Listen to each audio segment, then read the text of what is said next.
Senator, welcome back. How are you, sir? Good, Sean. Thanks for having me back. Well, I'm watching here, Secretary of State John Kerry. There's a theme that kind of goes like this, that what Vladimir Putin is doing is gobbling up other nations. It is not in Russia's interests. That's what they're saying. And time and again, Obama says the same thing. Russia isn't acting in an enlightened way, a 21st century way. And I'm thinking, you don't get it. He's not thinking. He is thinking with a Cold War mentality. Do you get the same impression? Yeah, I mean, look around the world, right, Sean? What are the countries that create problems for everybody? North Korea, Iran, Russia, China.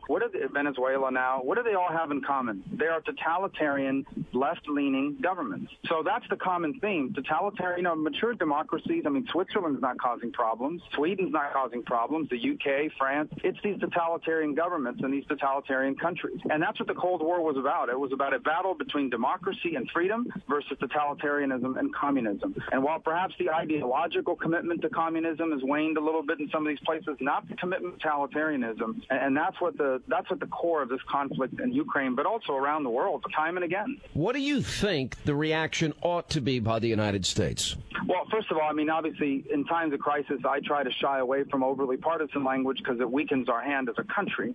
That being said, I do think it's legitimate to look at the mistakes that have been made up to now. If you look at the mistakes that have been made up to now, this reset with Russia was a massive failure, not only because it didn't lead to the results, but because I think it actually encouraged Putin to move forward on some of the things that he's now doing. I think the reaction now needs to be twofold. Number one is we've got to do everything we can, rallying our allies as the leader of the free world to get these other mature democracies to say, we're going to keep this from getting worse. We're going to help this government in Kiev to make a transition to normalcy. We're not going to let this thing spread into eastern Ukraine, and we're not going to let the same pattern play out in other parts of the planet. The second thing is there's got to be a price for this. I mean, we cannot allow the established norm in the 21st century to be that a totalitarian government, when things don't go their way, can move troops into a neighboring country and take it over.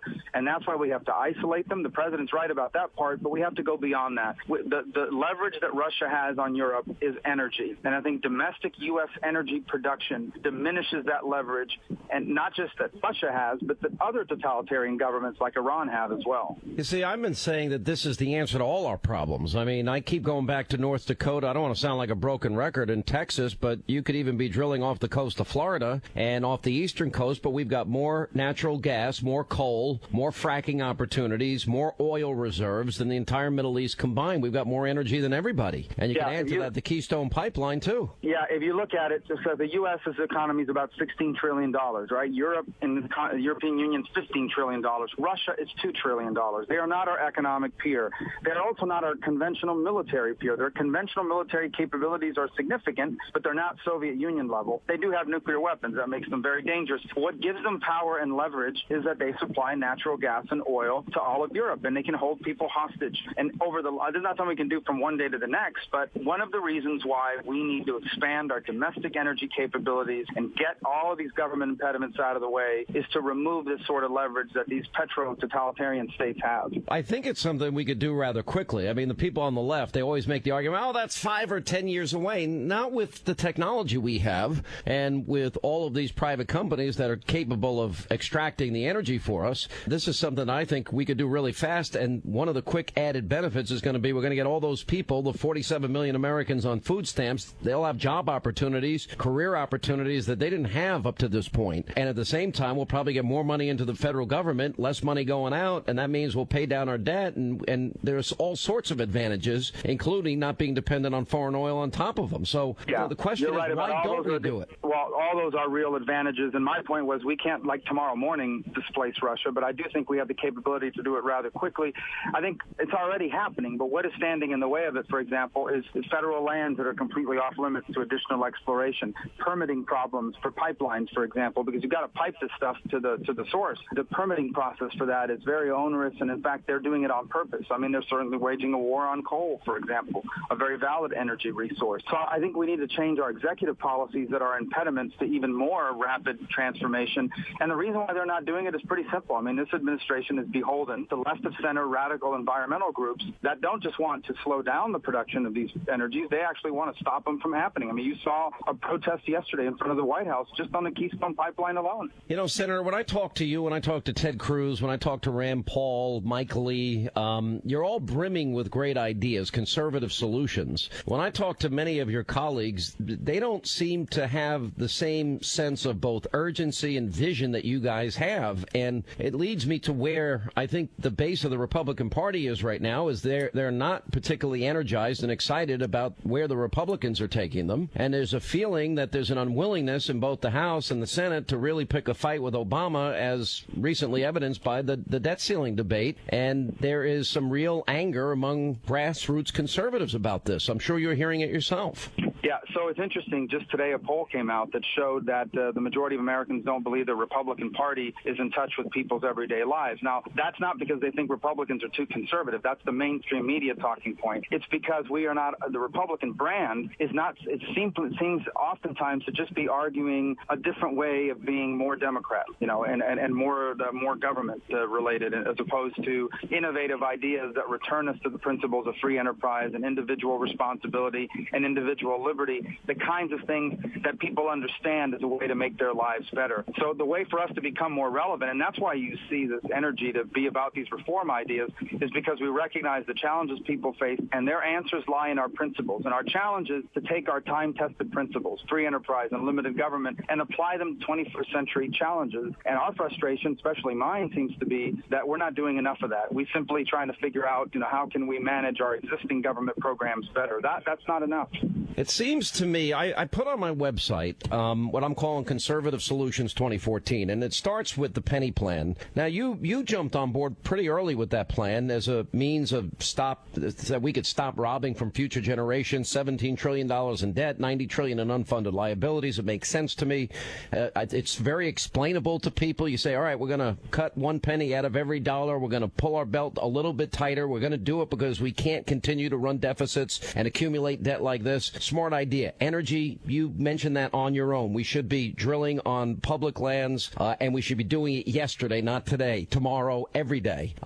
You mentioned that as a solution. Certainly an alternative to Obamacare's got to be medical savings accounts, but yet they can't come to a consensus within the Republican Party on one alternate plan when this whole thing collapses. I think they ought to be ready for that, and they ought to be informing the American people that there are options out there. The other would be controlling the borders and school choice. 5 issues that I think would propel and inspire people to take another look at the Republican Party and say, all right, we experimented with socialism. It's not working. Let's move on and use more practical solutions here. Yeah, I would add 2 more. Number one is, one of the things that generates growth and better jobs is not just about creating more jobs. It's about creating more higher paying jobs.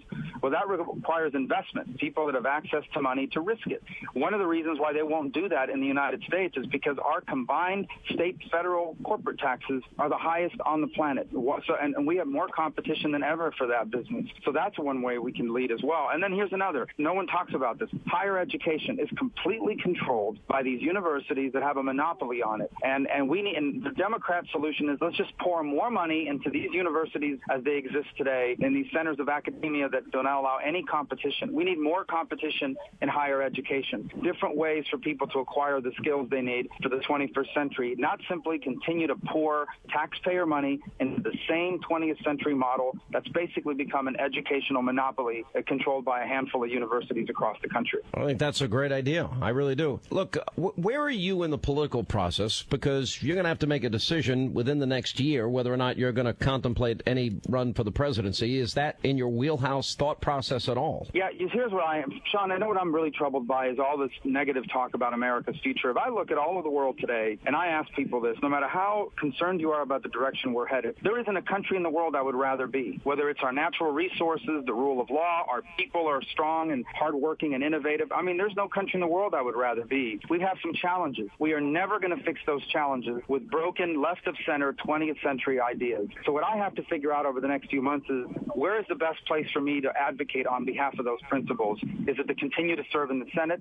Is it to run for another office like the presidency? And that's a decision I'll have to make in addition to, personal considerations and the like. But I'll think about that strongly in the months to come, but I don't want that to come at the expense of the role I have now, which is representing the people of Florida at a critical moment. So I've got to do both, but that is something I'll think about over the next few months and come to a decision on. It's really amazing how many people are leaving these blue states. New York in the last census lost 3.5 million people. I'm not sure if you're aware of that number. Yeah. $70 billion left the state of New Jersey in a 4-year period of time. In other words, wealth that people had, most of that money ending up in, states like the Carolinas, Florida, Texas, Oklahoma, etc.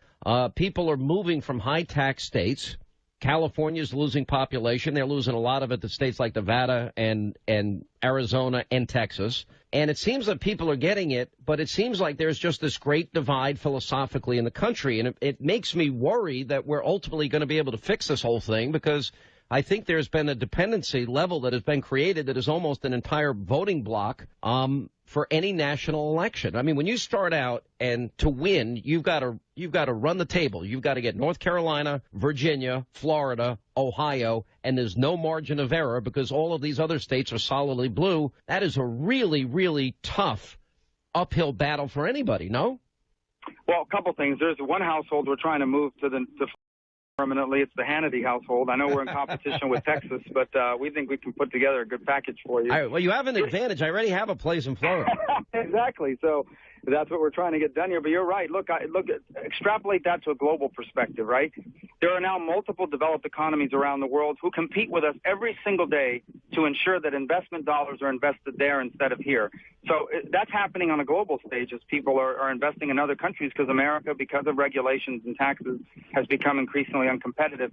Here's my other. I do think we have a problem. There are certainly people in America, there always have been, unfortunately, who would prefer to get a government check. I don't believe that is anywhere close to the majority of our people. I think most people, what they would like to do is have a job that allows them to provide for their family, to live in peace and security, to be able to worship as they please, and to leave their kids better off than themselves. And they're frustrated that right now, given the direction we're going, that's become harder. Conservatives have answers for that, and they don't involve more spending, and they don't involve more government. They involve unleashing the power of free enterprise and giving the people the skills they need, or allowing them to acquire the skills they need to take advantage of that. I think if that's our message, we're going to win in places that would surprise you. I think if our message continues to be, well, just like the Democrats, except for a couple little things, I don't think that's going to be enough. I think we need to be an alternative, a clear alternative to the direction that they've taken us over the last 5 to 6 years. I think that's really well said, and I hope the leadership's hearing you, because it's going to take a vision that is laid out repeatedly, sort of like the Democratic mantra. They repeat these things over and over again. I said when Barack Obama was elected, the day after, I said, America will come calling for conservative solutions, and I think that moment is here. I just feel the Republican Party has not woken up as a whole. There are individuals, I count you among them, that are expressing that vision and the answers to our problems. But I'd like to see this go party-wide and that the Republican Party be a true alternative party. You think that'll happen? I do, and here's what you're right about that. The Obama agenda, the Obama record, at the end of these 8 years will have done more to discredit left-of-center government, big government solutions than we ever could have done. He has discredited that just by the results. I think our challenge now is to say there is another alternative out there that is way better, and here's what it is. And it has to be 21st century. It has to speak to the realities of today and to the reality that people, what they really want is to build for themselves a better life. They don't want to give it to them. They want to earn it. There's something instinctively rewarding about that. The fact that you've earned something and made it yourself. That's your family story. That's your whole family. That's our American story. I mean, that's our American story. You're right. Same with my family. I actually believe that's programmed in us by our Creator. The idea that you want to go out and achieve for yourself a better life as you define it. America's greatness is that we give people the liberty to define what it is they want their life to be about, and then the opportunity to go out and achieve it.